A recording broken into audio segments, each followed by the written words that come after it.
Olá pessoal do Três Dedos de Prosa, estamos aqui para mais um episódio e hoje nós vamos falar um pouquinho sobre religião e filosofia, né? Não vamos entrar muito na questão política, a gente falou um pouquinho no último episódio, falamos um pouquinho desse negócio dessa pandemia ou pandemônio e já está cansando essa situação, né?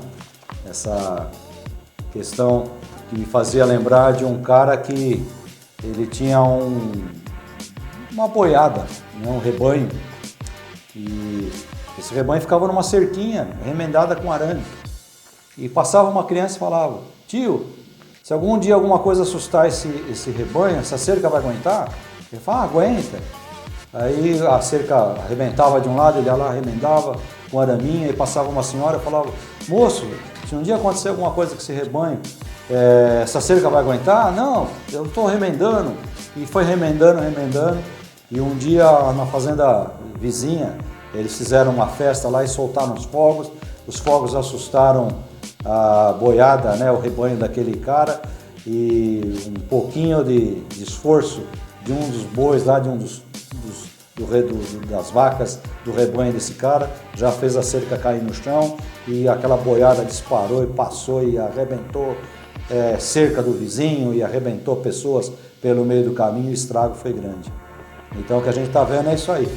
A gente foi remendando, hospital, não tem, aqui gente morrendo no corredor, gente morrendo na entrada dos hospitais, as pessoas avisando, e as autoridades dando risada, fazendo Copa do Mundo e tal, enfim, aconteceu, né? O vírus veio aí, foi o estouro da boiada, e a gente está vendo a fragilidade do sistema brasileiro, infelizmente, em alguns estados do Brasil, uma catástrofe, né? Uma verdadeira catástrofe. Estádio de futebol vazio, não tem nem time lá, o Amazonas, e as pessoas morrendo por falta de atendimento, às vezes lugares que não tem um posto de saúde, fim do mundo.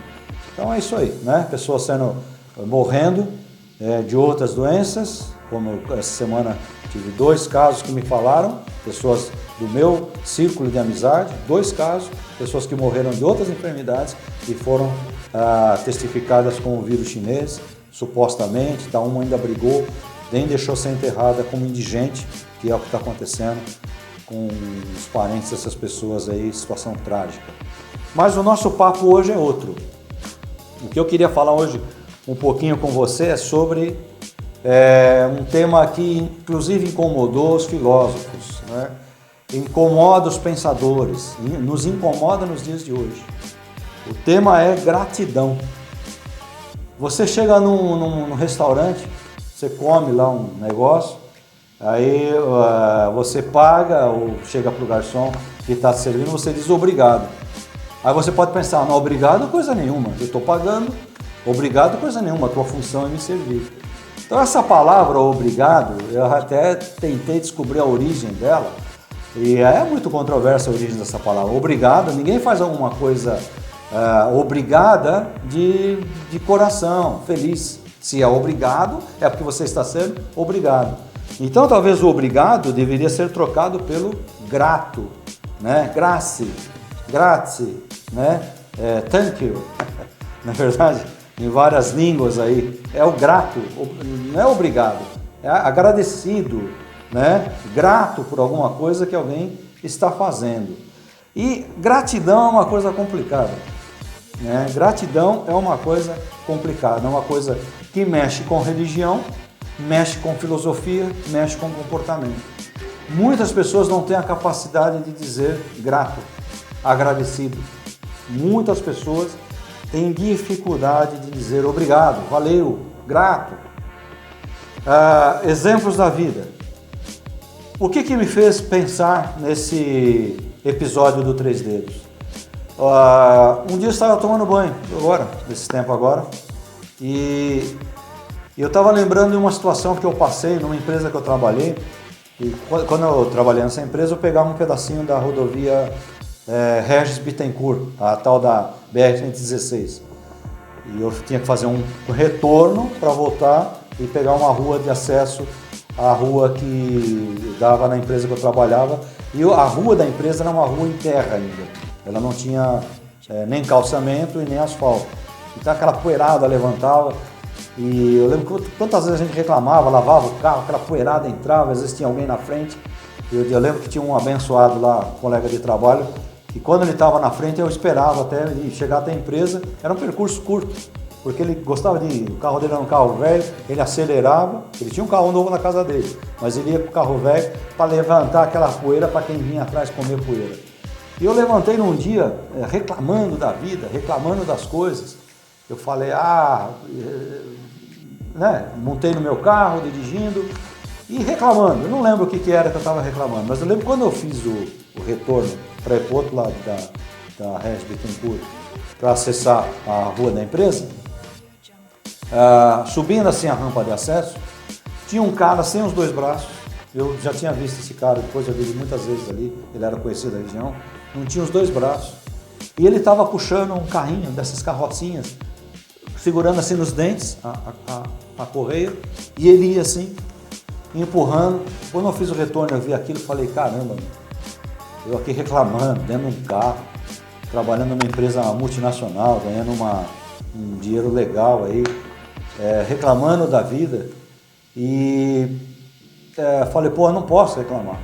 Olha a situação desse cara, e ele ia todo dando uma risada, puxando com os dentes, gente, com os dentes, puxando aquela carrocinha com os dentes. Eu falei, nunca vou esquecer isso aí, nunca vou esquecer. Tanto é que estou repartindo com vocês aí.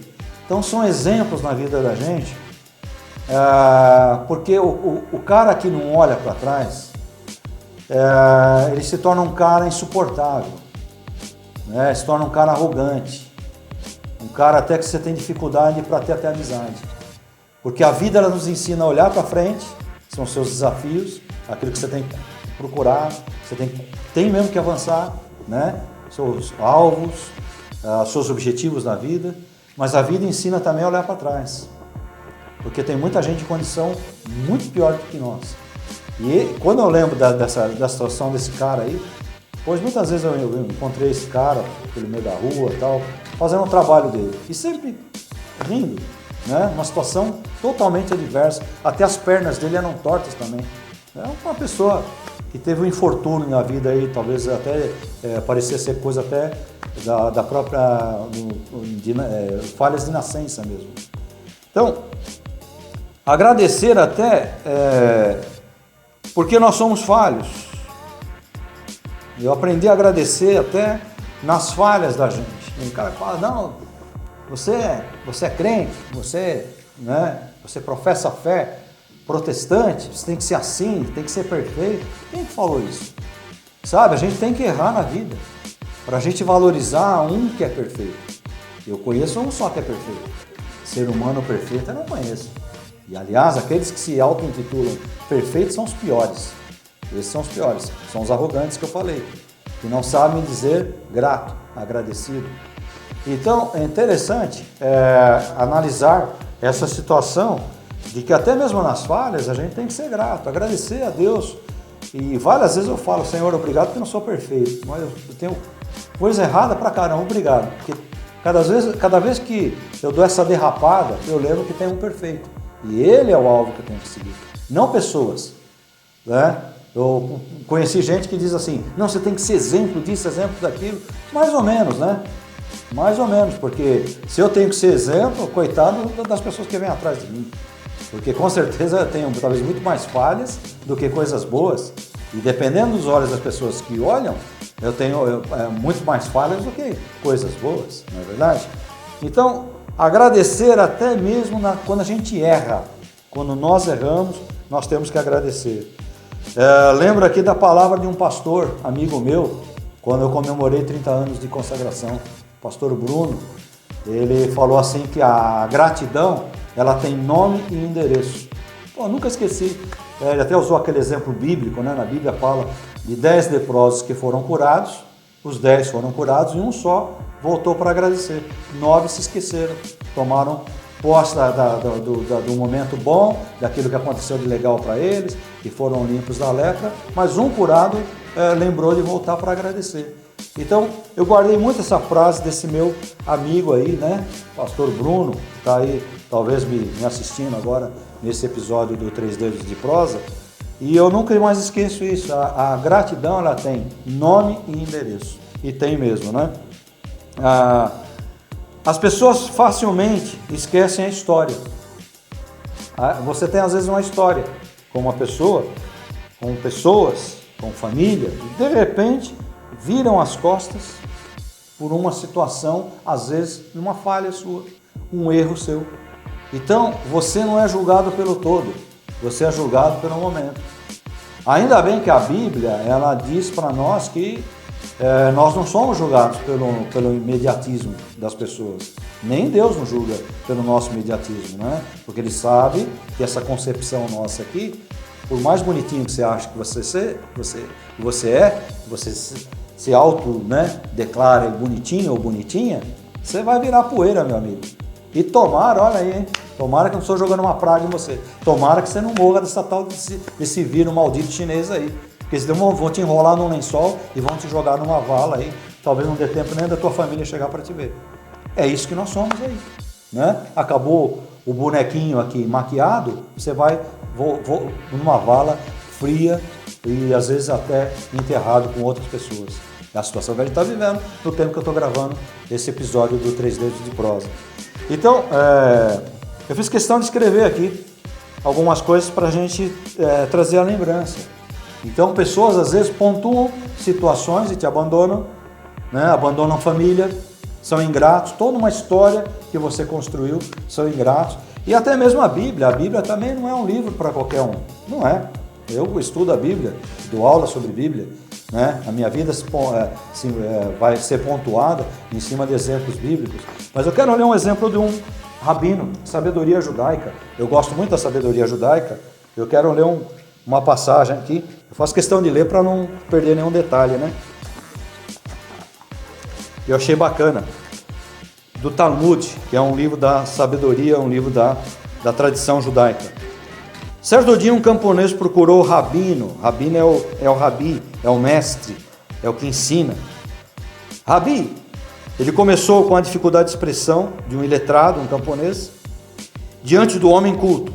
Há muito tempo que ouço falar do Talmud. Mas você pode substituir aqui pela Bíblia ou por um livro da regra da sua religião. Me incomoda não saber o que seja. Por favor, me ensine o que é.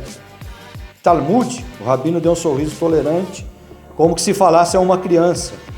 Jamais você entenderia o que é o Talmud. Você é um camponês, um iletrado. Ó, Rabi, o Senhor precisa me ensinar, insistiu o homem. Nunca lhe pedi um favor, mas agora estou pedindo. Por favor, me ensine o que é o Talmud. Muito bem, disse o rabino. Preste atenção. Se dois assaltantes entram numa casa pela chaminé e aparecem na sala, um de cara limpa e o outro de cara suja, qual dos dois vai se lavar? O camponês pensou um pouco e disse: naturalmente o que se sujou. Viu só? O rabino observou. Bem que eu disse que você é um camponês e não é capaz de entender o Talmud. Na verdade, o de cara limpa olhou para o de cara suja e, achando que estivesse sujo também, foi se lavar. Enquanto o de cara suja, vendo a cara limpa do outro, achou naturalmente que estivesse limpo também e não se lavou. Aí o camponês refletiu algum tempo, seu rosto se iluminou e ele disse: obrigado, Rabi, muito obrigado. Agora eu entendi o Talmud. Está vendo? Disse o rabino com voz cansada. É como eu digo, você é mesmo um caipira, um camponês. Quem senão um caipira, um camponês, para acreditar que, se dois assaltantes entram numa casa pela chaminé, só um deles suja a cara. Então, é interessante isso aqui, né? Mas o que você quer dizer com isso aí? Eu quero dizer que muitas vezes a gente quer passar por aquilo que a gente não é. Muitas vezes nós não queremos entender situações da vida que nos levam a confrontar com aquilo que a gente é, né? Com aquilo que eu preciso conhecer, eu preciso ter humildade, muitas vezes para chegar e falar: oh, valeu, oh, grato, opa, você está me ensinando, opa, eu aprendi essa lição, opa, caminhei contigo. Então, gratidão é uma coisa interessante. Passados os tempos, nós teremos condições de dizer: obrigado, Senhor, grato, Senhor, né? Te agradeço, Senhor, por ter me guardado, por ter recolhido vidas preciosas, por me permitir passar este momento, esse tempo que a gente está passando agora.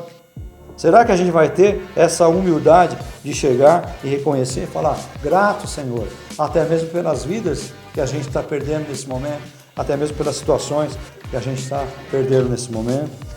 Então, essa sabedoria judaica é interessante, porque ele questionou o sábio, né, o Rabi, e achava que ele podia entender. E às vezes as situações elas não são compreendidas da forma como a gente quer interpretar, ou na nossa pequenez nós interpretamos. E até mesmo dizer grato, obrigado, exige isso aí, exige essa humildade de a gente correr atrás e entender. Assim como levantar peso, fazer abdominais, treinar numa bicicleta, correr, assim é a gratidão. Então a filosofia não conseguiu explicar como agradecer em situações adversas, né? Parece ser cruel, parece ser utópico você agradecer quando você está atravessando uma situação cruel. A filosofia tropeçou. Então a gratidão é como eu falei, é uma prática. Você não vai fazer um exercício físico olhando alguém levantar peso. Você tem que levantar o peso. Você não vai perder a barriguinha se você ficar olhando alguém fazer abdominal. Você tem que fazer as abdominais. E assim por diante, né? Você não vai aprender a andar de bicicleta vendo alguém andar. Você tem que praticar. Andar de bicicleta é prática. É uma prática que dizem que nunca mais você esquece. Depois de 5 anos, o primeiro tomo, você vai lembrar realmente. Então, é interessante que a filosofia ela não consegue entender isso. Então, as lutas, elas não são fáceis, senão não seriam lutas. E agradecer nas lutas não é fácil, mas é saudável. Porque agradecer nas lutas é desafiar o absurdo. Agradecer nas lutas é confiar em você mesmo. Isso aqui é o filósofo eu que estou escrevendo. É o filósofo eu que estou falando para o camponês que está ouvindo aqui do outro lado, né? Então não é fácil, mas é saudável. É desafiar o absurdo e é confiar em você mesmo. Quando você confia em você mesmo, você está dizendo em seu íntimo: existe um Deus, existe um ser superior, existe um Criador. Quando você confia em você mesmo, então você está dizendo que há um Deus, porque é um Deus que te fez, um ser superior que te fez. É olhar um horizonte no qual você não enxerga o fim, mas sabe que ele existe.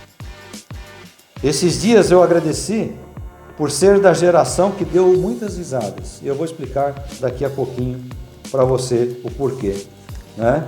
Agora eu quero passar por alguns pensadores, por alguns filósofos, falando sobre gratidão, para enriquecer um pouco e depois encerrar com a minha filosofia sobre gratidão.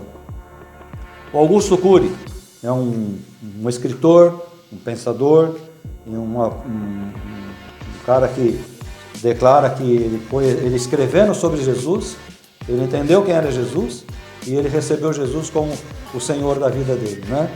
Isso ele declara num dos livros. Ele diz assim: a vida é um grande espetáculo.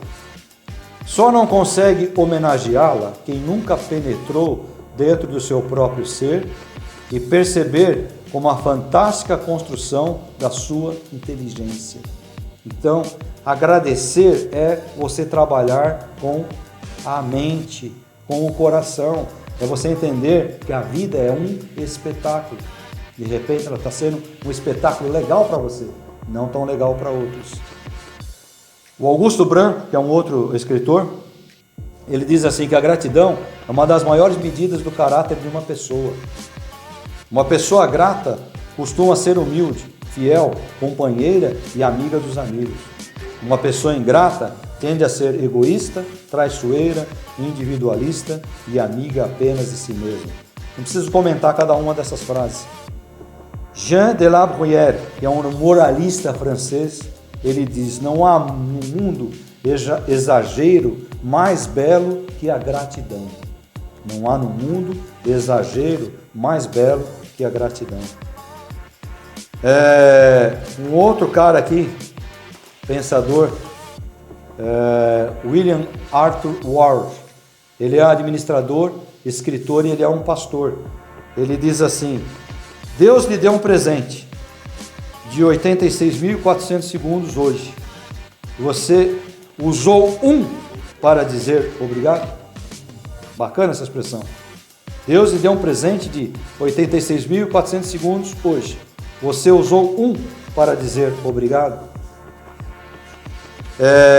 Virgílio, um poeta romano, um pensador, ele diz assim: enquanto os rios correrem para o mar, os montes fizerem sombra aos vales e as estrelas fulgirem no firmamento, deve durar a recordação do benefício recebido na mente do homem reconhecido, do homem agradecido. Virgílio. Osnan Freitas, que é um pensador: um abraço em silêncio permite que os corações estabeleçam a linguagem da gratidão. Muito forte essa frase. Fernando Pessoa, gosto pra caramba de Fernando Pessoa, filósofo, poeta, pensador, um escritor português. Gosto demais dele. Ele diz assim: ser feliz é encontrar força no perdão, esperanças nas batalhas, segurança no palco do medo, amor nos desencontros, é agradecer a Deus a cada minuto pelo milagre da vida. Excelente para o tempo que a gente está passando. O George Herbert, também poeta, orador, um filósofo galês, ele diz: Senhor, deste-me tanto, dá-me uma coisa a mais, um coração agradecido.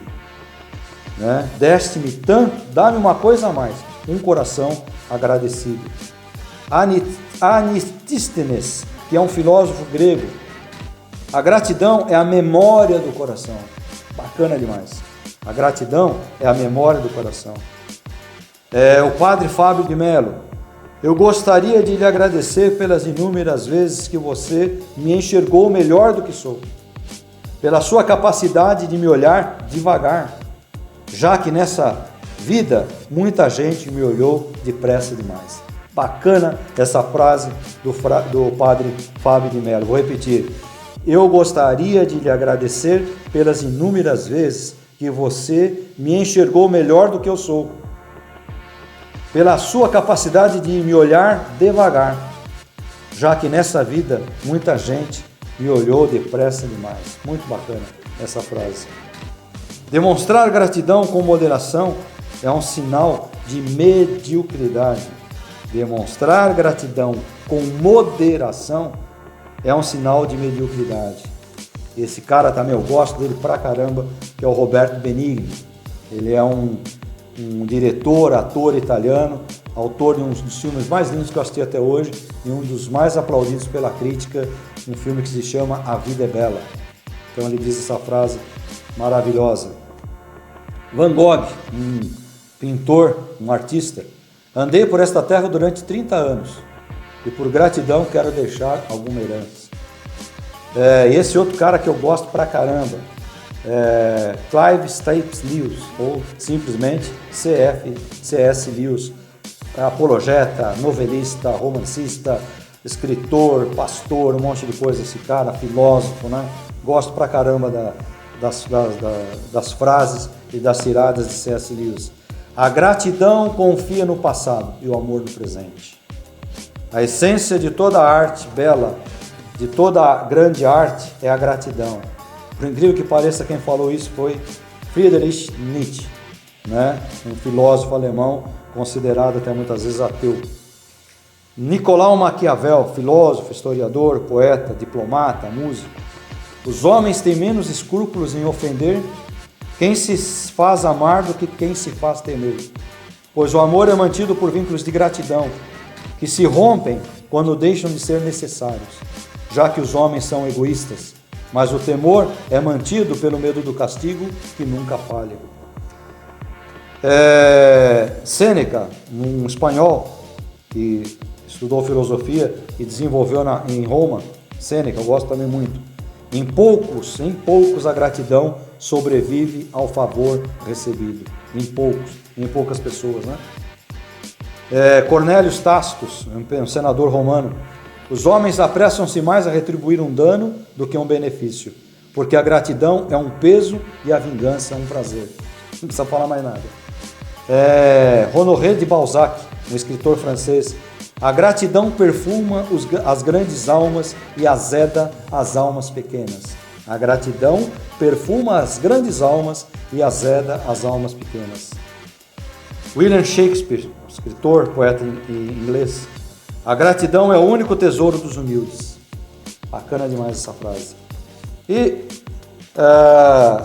poderia encher vocês aqui de frases maravilhosas, de frases tremendas que outros homens, outros pensadores, outros filósofos falaram, né?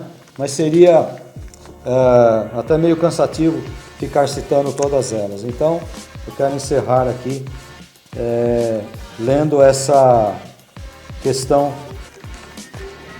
da minha filosofia particular aqui. Agradecer nas lutas não é fácil, mas é saudável. É desafiar o absurdo. É confiar em você mesmo. Quando você confia em você mesmo, está dizendo em seu íntimo: há um Deus. É olhar um horizonte no qual você não enxerga o fim, mas sabe que ele existe. Esses dias eu agradeci por ser da geração que deu muitas risadas com o humor pastelão dos três patetas, do gordo e o magro. Por ter conhecido o mar verdinho lá do litoral norte, do Nordeste brasileiro. Por ter uma família formidável, esposa e filhos amigos de verdade.